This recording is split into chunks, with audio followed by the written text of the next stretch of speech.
भक्ति भारत में आपका स्वागत है। अगर आपको वीडियो पसंद आए तो इसे लाइक करें, शेयर करें और ऐसे और भी भक्ति वीडियो देखने के लिए सब्सक्राइब करें। सीधे नरेश राजा जनक एक दिन अपने महल में सुखद शैया पर विश्राम कर रहे थे। उसी समय उन्होंने एक विचित्र स्वप्न देखा। उनका राज्य नष्ट हो गया। शत्रुओं ने उन पर आक्रमण कर दिया, उनके महल पर अधिकार कर लिया। वे अब जंगल में भटक रहे थे, भूख से व्याकुल होकर। कई दिनों के उपवास के बाद किसी तरह उन्हें चावल और दाल मिले। उन्होंने मिट्टी के पात्र में भोजन पकाया, लेकिन जैसे ही वह तैयार हुआ तो लड़ते हुए दो सांड आए और खिचड़ी बिखेर दी। भूख से बेहाल वो अत्यंत दुखी हो गए। अचानक उनकी आंख खुली। वे पुनः अपने महल में सुखद शैया पर लेटे थे। यह सोचने लगे, जो अभी हुआ वह सत्य था या जो अभी देख रहा हूँ वह सत्य है। दरबार में प्रश्न और कोई उत्तर नहीं।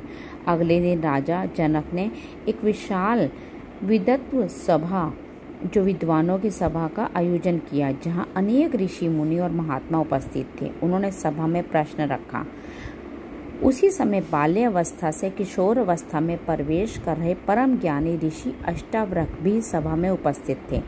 उनकी अद्भुत बुद्धि का प्रमाण तो तभी मिल गया था जब वे गर्भ में ही अपने पिता को वेदों की शुद्ध ऋचाएं सुधारने का उपदेश दे चुके थे। उनके पिता ऋषि कहोड़ वेदों के महान ज्ञानी थे। एक दिन वे वेद पाठ कर रहे थे, तभी उन्होंने एक मंत्र का उच्चारण गलत कर दिया। तभी गर्भ से एक आवाज आई, इस ऋचा को सुधारो। इस पर ऋषि कहोड़ चकित रह गए। उन्होंने अपनी पत्नी से पूछा, यह आवाज कहाँ से आई? पत्नी ने उत्तर दिया, गर्भ से।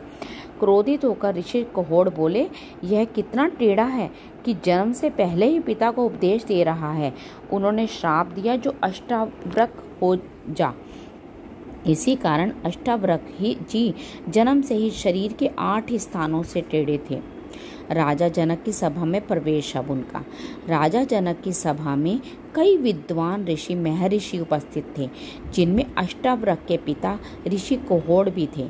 उस समय नियम यह था, जो भी राजा के प्रश्न का उत्तर नहीं दे पाता उसे महल में ही रहना पड़ता। उन्हें सारी सुविधाएं मिलती थी, लेकिन जब तक उत्तर नहीं मिलता वे बाहर नहीं जा सकते थे।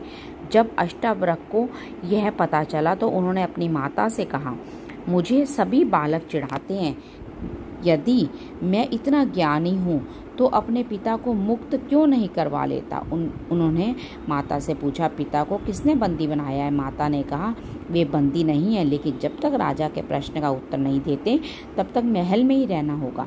अष्टावक्र जी बोले, माँ, वह प्रश्न क्या है? मैं उसका उत्तर दूंगा। माँ ने रोका, मैं अपने पति के वियोग को सह लूंगी, परंतु पुत्र तुम्हारा वियोग सहन नहीं कर पाऊंगी। अष्टावक्र जी बोले, माँ, आप निश्चिंत रहो।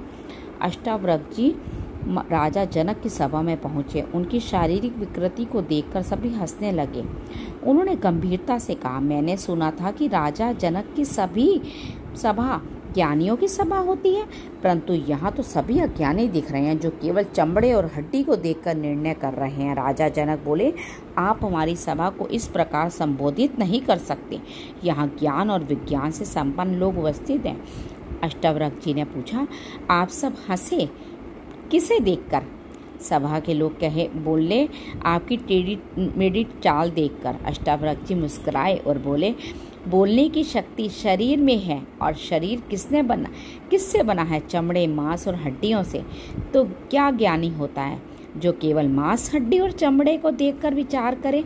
अब सभा में मौन छा गया। इसके बाद अष्टावक्र जी ने राजा जनक से पूछा, प्रश्न क्या है राजन? राजा जनक बोले, यह सत्य या वह सत्य? अष्टावक्र जी ने उत्तर दिया, ना वह सत्य ना यह सत्य। जब तुम जागृत अवस्था में थे तो स्वप्न असत्य प्रतीत होता है, और जब स्वप्न में थे तो जागृत अवस्था का कोई अस्तित्व नहीं था। जो एक क्षण में अपना अस्तित्व खो दे वह सत्य नहीं हो सकता। सत्य का कभी अभाव नहीं होता, सत्य सदा विद्यमान रहता है। राजा जनक को यह उत्तर सुनकर आत्मज्ञान का प्राप्त हुआ। उन्होंने अष्टावक्र जी के चरणों को नतमस्तक होकर उन्हें गुरु का पद प्रदान किया और सिंहासन से उतारकर गुरु गद्दी पर आसीन किया।